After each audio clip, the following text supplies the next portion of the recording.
तुम्हारा शुक्रिया किया अल्लाह है। किस किस्म के आदमी बन गए हो तुम? हाँ, होश में आओ जाहिद।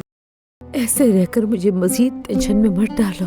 अब साहिद के दिल में मेरे लिए भी जगह होगी, मैंने यकीन कर लिया था। न यहाँ तुम हो, तुम्हारे बाबा, मैं, नूर भी है। बच्चे की पैदाइश के वक्त मेरा हाथ पकड़ेंगी आप क्या? मैंने हमेशा सोचा था कि साहिद मेरा हाथ थामेगा, मगर मुझे मेरी माँ चाहिए। आप मुझे छोड़ेंगी तो नहीं ना अम्मी?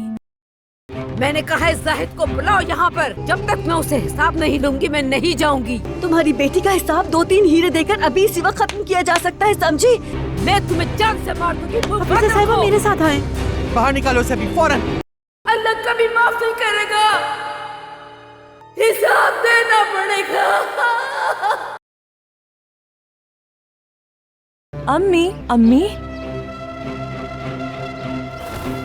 हफीजा बीबी,